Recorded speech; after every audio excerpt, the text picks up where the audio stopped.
تهانينا، دعونا نستعرض الاستخدام السليم لسيرينا وطريقة الاهتمام بها. محتويات العلبة تتضمن نظام سيرينا، حوض المياه، العربة، عصا محنية واحدة، عصا وصلة غير كهربائية واحدة، خرطوم الشفط الرطب، فرشاة الأرضيات، أداة تنظيف الثغرات، فرشاة إزالة الغبار، أداة تنظيم المفروشات، أداة النفخ، فرشاة تنظيم الفرازة مع مفك. علبة الشفاطة الكهربائية تتضمن الشفاطة الكهربائية، عصا وصلة كهربائية، الخرطوم الكهربائي. كيفية استعمال سيرينا: ابدأوا بملء الحوض، صبوا المياه فقط حتى خط الحد الأدنى للتعبئة.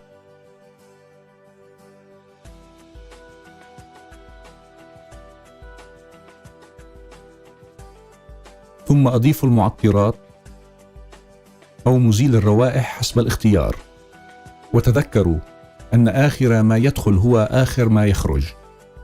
الآن ضعوا سيرينا على الحوض، اربطوا القطعتين بالمشبكين كما هو مبين، وأنتم جاهزون للانطلاق. لربط النظام بالعلبة يجب أن توائموا الفتحة الموجودة على العربة مع الفرزة الموجودة في سيرينا.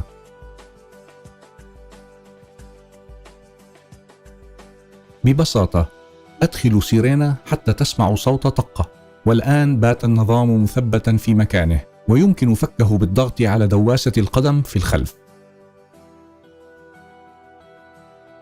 تعمل سيرينا بسرعتين: سرعة عالية لأقصى تنظيف، ووضعية هادئة لتنظيف الهواء.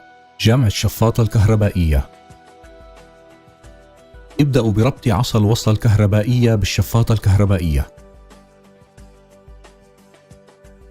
ستسمعون صوت طقة عندما تدخل في موضعها السليم. بعدها ثبتوا العصا بشكل مستقيم، ثم أدخلوا السلك الكهربائي كما هو مبين. تأكدوا من ترك الطول الإضافي للسلك الكهربائي إلى أعلى، بحيث يمكنكم تطويل العصا.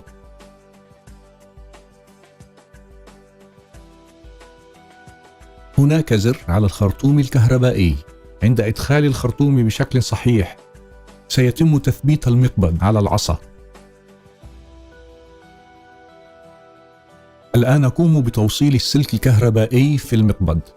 يتم تشغيل الشفاطة الكهربائية بواسطة زناد لسهولة الاستعمال.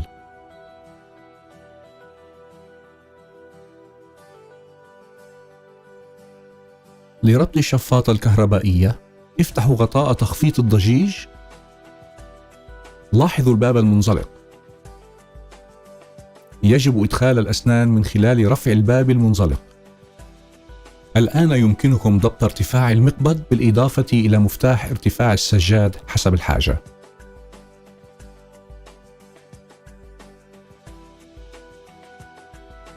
الشفط الرطب: لا تستخدم الخرطوم الرطب إلا للشفط الرطب فقط. ابدأوا بحوض فارغ، ثبتوا الخرطوم، ثم العصا المحنية. الآن قوموا بموائمة الزر والثلم، وادخلوا أداة المفروشات. انزعوا الفراشي لزيادة الفعالية. أدوات سيرينا: يمكن ربط جميع الأدوات بجميع العصي. ببساطة أدخلوا الأداة ثم أديروها لتثبيتها. انزعوها بالضغط على الزر. يمكن استعمال جميع الأدوات بالطريقة نفسها.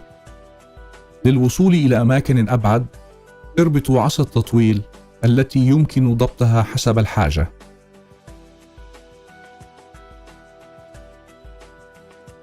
جميع الأدوات تتناسب أيضا مع عصا التطويل.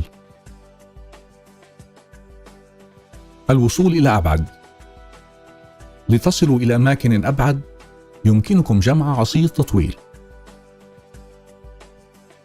ما عليكم إلا تثبيتها معا وتطويلها حسب الحاجة.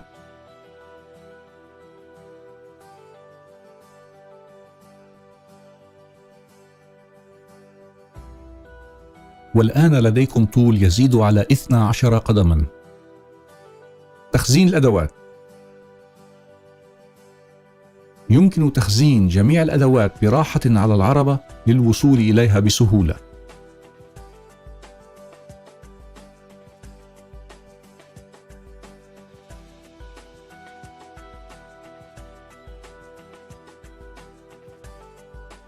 الآن صارت جميع الأدوات بمتناولكم.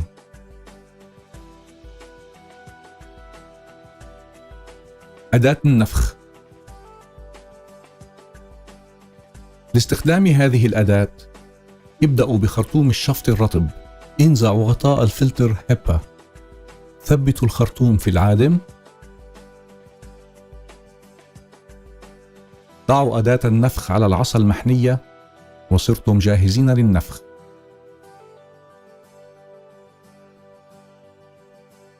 صيانة الحوض.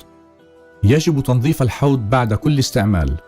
أفرغوا الحوض واستخدموا سائل تنظيف معتدل وقطعة قماش ناعمة أو منشفة ورقية. ببساطة امسحوه وشطفوه. لا تخزن سيرينا على الحوض أبدا عندما لا تكون قيد الاستعمال. صيانة النظام.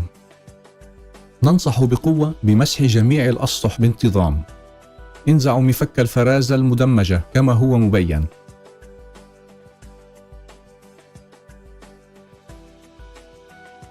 فكوا العزقة وانزعوا الفرازة.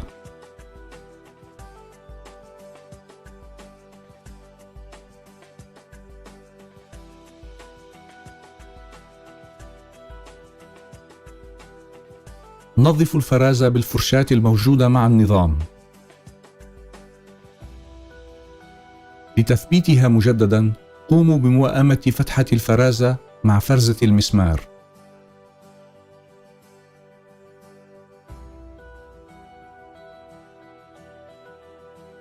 وضعوا العزقة ولا تشدوها أكثر من اللازم.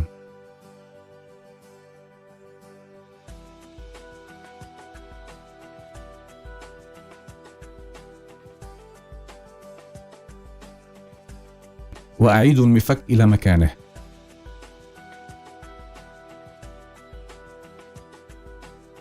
تجفيف الخرطوم الرطب. ثبتوا الخرطوم بفتحة المأخذ.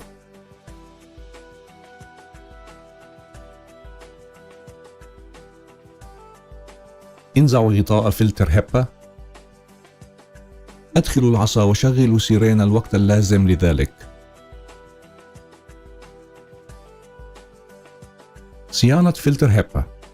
لغسل فلتر هيبا ابدأوا بنزع غطاء الفلتر ثم انزعوا براغي التثبيت واستخدموا مفك براغي فيليبس لإتمام المهمة. عندما تنزعونه أغسلوه بحسب الإرشادات الموجودة في دليل المالك واتركوه 24 ساعة لينشف. يجب استبدال فلتر هيبا كل 12 إلى 24 شهرا أو حسب ما تقتضي الحاجة. تخزين السلك. بات تخزين السلك سهلا من خلال لفه كما هو مبين.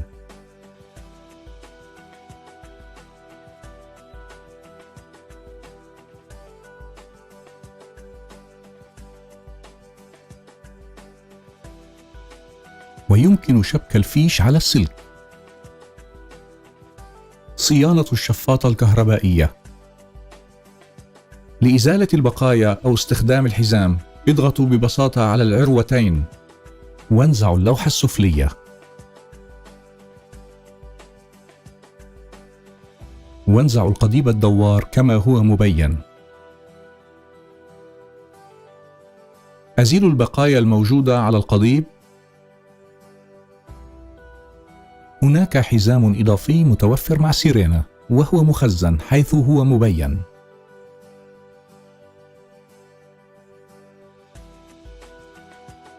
إعادة تجميع الشفاطة الكهربائية. أدخلوا القضيب الدوار حسب الوجهة المبينة. ارفعوا الحزام. ضعوا القضيب وأدخلوه في مكانه.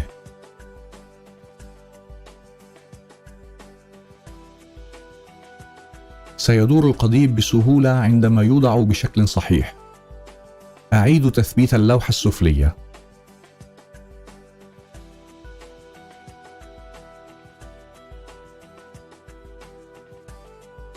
هنيئا لاقتنائكم سيرينا الجديدة، فبالأمان والراحة.